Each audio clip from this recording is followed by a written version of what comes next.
Doctor గారు, నా అంగం చాలా వంకర అని అనుమానం. పెళ్లికి పనికిరానని భావిస్తున్నాను. అందుకనే ఇంట్లో పెళ్లి గురించి ఎంత ఫోర్స్ చేసినప్పటికీ ఏదో ఒక వంక చెప్పి తప్పించుకుంటున్నాను.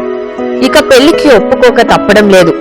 ఎందుకంటే నాకు నపుంసకత్వం ఉందని అనుకుంటున్నాను. అది కూడా నిజం అవునో కాదో నిర్ధారణ చేసుకుందామని. ఒక ఆంటీ ఛాన్స్ ఇవ్వగానే వెంటనే ఓకే చెప్పాను. అప్పటికీ భయంగానే ఒప్పుకున్నాను. ఎందుకంటే నేను శృంగారానికి పనికిరానని అనుకుంటున్నాను కదా.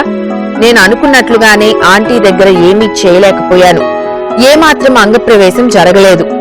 అంగం తోటకూర కాడలా వంగిపోయింది. నాకు పెళ్లి సంబంధాలు వస్తున్నాయనే విషయం ఆంటీకి తెలిసింది. నీవిలా అయితే నీ పెళ్ళాం ఎలా సుఖపడుతుందని అడిగింది. ఇక ఆ క్షణం నుండి నేను బ్రతకడం అనవసరం అనిపిస్తోంది. నా సమస్యకు చావే పరిష్కారమా, ఏదన్నా సలహా చెప్పండి అంటున్నారు. ఆయన మాట్లాడేదాకా అనుమానం అంటున్నాడు, భయం అంటున్నాడు, రకరకాల డౌట్స్ ఉన్నాయంలో. ఇవన్నీ అప్పుడు చాలా వరకు మగవాళ్ళు ఈయన ఎంతమంది మగవాళ్ళు ఇలా ఉంటారండి. ఈయనలాగా ఎంతమంది మగవాళ్ళు ఉంటారు. వాళ్ళకి అంగం వంకర అనుకుంటారు, హస్తభయం చూసాక నరం వీకెన్ ఉంటారు, అంగం సన్నగా ఉందనుకుంటారు, చిన్నగా ఉందనుకుంటారు, వీడియో సెక్స్ పనికిరా అనుకుంటారు. చాలా మంది మగవాళ్ళు ఉంటాయి. ఆ గదిలో దాని పెళ్లికి దాన్ని పెళ్లి చేసుకోకుండా పెళ్లి పోస్ట్పోన్ చేస్తుంటారు. అరే ఒక్కసారి డాక్టర్ దగ్గరికి వెళ్ళి, డాక్టర్ సరైన డాక్టర్ వెళ్ళాలి, మళ్ళీ క్వాక్ డాక్టర్స్ ఉంటారు, సరైన డాక్టర్ దగ్గరికి వెళ్ళి చూపించుకుని నాలో ఫాల్ట్ ఉందా అని పరీక్ష చెప్పేస్తారు. ఆ డాక్టర్ వినాలి. కానీ అలా కదే వీళ్ళు డిసైడ్ అయిపోతారు. నాకు వంకర, నేను నాకు అసలు చేశాను, నాకు బలహీనత వచ్చేసింది, నరాలు వీక్నెస్ వచ్చేసింది అని అంటారు.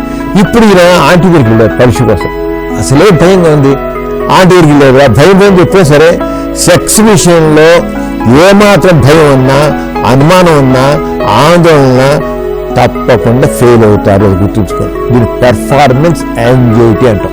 నువ్వు చేయగలనా అనుకుంటే చేయగలనా లేదు నెగిటివ్ సైన్స్లో పనిచేస్తాడు. చేయలేనా అని చూసారా, ఆ చేయలేదు డామినేషన్ అవుతుంది. అంచేత ఎప్పుడు నెగిటివ్ థాట్ ఎప్పుడు కూడా వాళ్ళని దెబ్బ కొడుతున్నారు.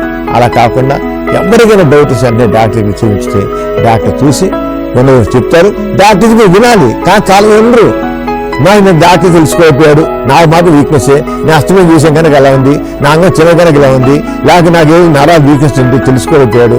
ఇంకా వాళ్ళ బాగానే వాళ్ళ మనసులో భావాన్ని సపోర్ట్ చేసుకుంటారు. ఇప్పుడు ఆంటీ అని చూసారా, నువ్వు ఎన్ని పనికి వస్తాను, ఇది చాలా తప్పండి. అలా మాట్లాడతారు విచిత్రంగా. ఆ తెకాలు మాట్లాడతారు. వాళ్ళు ఆయన ఇంకా ఏం చెప్పాలంటే, నువ్వు ఎన్ని చేయలేకపోయి ఒకసారి డాక్టర్ చూడాలని చెప్పాలి.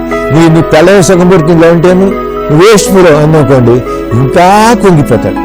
అసలే డౌట్ పడుతున్నారు. ఆ డౌట్ వాళ్ళు ఇలా మాట్లాడితే ఇంకా భయపడతారు.